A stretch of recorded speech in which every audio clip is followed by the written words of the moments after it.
ভারতকে জানো, দেশকে মানো, দেশ প্রেমে প্রাণ ভরিয়ে সাহিত্য সংস্কৃতি নিয়ে রাষ্ট্রকে জানো।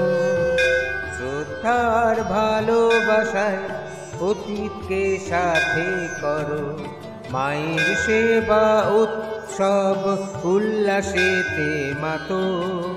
সবটাই জানবে যদি শোনো শোনো, ভিন্ন স্বাদের গল্প, ভিন্ন স্বাদের গল্প, ভিন্ন স্বাদের গল্প, ভিন্ন স্বাদের গল্প। নমস্কার বন্ধু, ভিন্ন স্বাদের গল্পে আপনাদেরকে স্বাগত।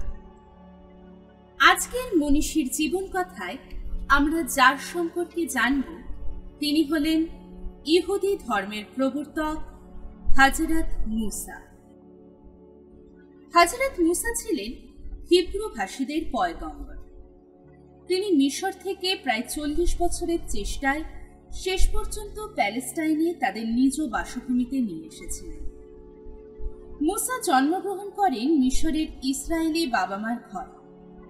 তিনি এমন সময় ওই দেশে জন্মগ্রহণ করেন যখন মিশরের বাদশাহ ফারাও বামেসিস II হিব্রুদের সঙ্গে খুব খারাপ আচরণ করেছিলেন।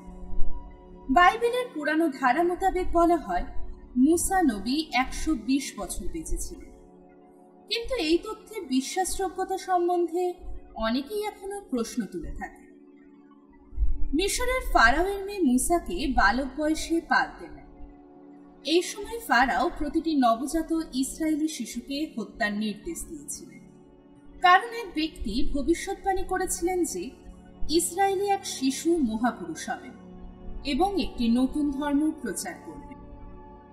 কিন্তু মুসা ইসরায়েলের হয়েও রাজদরবারে কিভাবে আশ্রয় পান এসব নিয়ে নানা গল্পকাহিনী প্রচলিত আছে।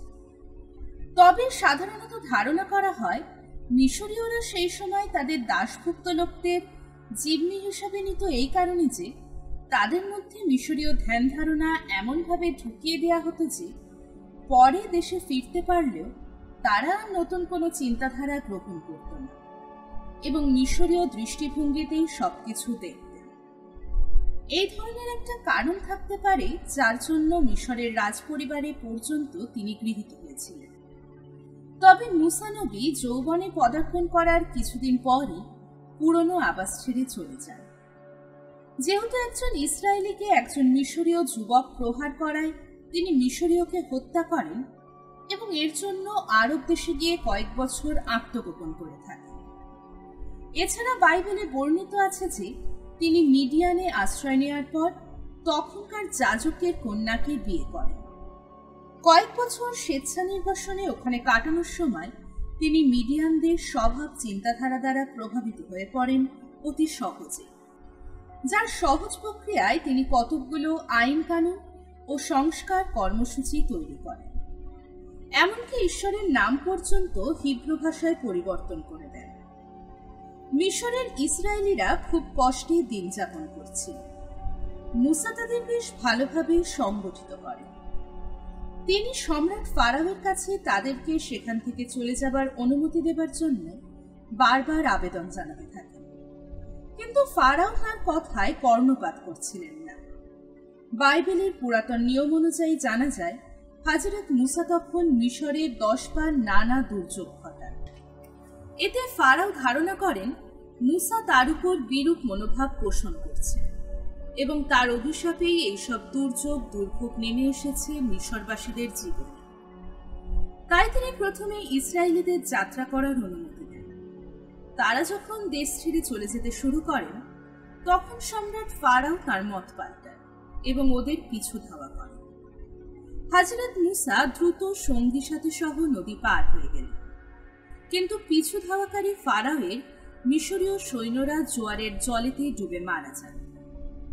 মুসা ইসরায়েলিদের নিয়ে সিনাই পাহাড়ে মতান্তরে হরিব পাহাড়ে যান। তারা মুসার কাছে ঈশ্বরকে দেখাবার জন্য আবেদন জানিয়েছিলেন।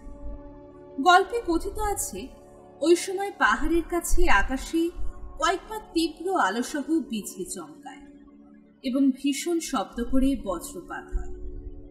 হযরত মুসা তাদেরকে বললেন যে ঈশ্বর এভাবেই মানুষের সামনে দেখা দেয়। এরপর তিনি একা সেই পাহাড়ের শীর্ষদেশে গিয়ে পৌঁছান এবং ফিরে এসে ইসরায়েলিদের জানান ঈশ্বর বা যেহোভার কাছ থেকে পাওয়া 10টি নির্দেশাবলী। এইভাবে মুসা ইসরায়েলের অধিবাসীদের কাছে ঈশ্বর যে অঙ্গীকার করেছিলেন তার মধ্যস্থতাকারী ভূমিকা পালন করেন। তিনি এইভাবে অঙ্গীকারের মধ্যস্থতাকারী হিসাবে যত আইন ছিল তা সব ইসরায়েলিদের জন্য প্রণয়ন করেন। এমনকি তার মৃত্যুর বহু পরের আইনগুলো, যেমন তোরা, তাঁর দ্বারা প্রণীত বলে পরবর্তীকালের ইসরায়েলিরা দাবি করে। বাইবেলের পুরনো পুস্তকে হযরত মুসার সঙ্গে তার দেশের জনগণের বহু বিবাদের গল্প পাওয়া যায়। ইসরায়েলিরা পুরোপুরি কেনানে পৌঁছাবার আগেই হযরত মুসা মারা যান। এখানেই শেষ হলো আজকের মনীষীর জীবন কথা। আজকের এই পর্বটি আপনাদের কেমন লাগলো অবশ্যই জানাবেন কমেন্ট বক্সে। আর এখনো যদি আমার চ্যানেলটি সাবস্ক্রাইব করে না থাকেন, এক্ষুনি চ্যানেলটিকে সাবস্ক্রাইব করে নিন।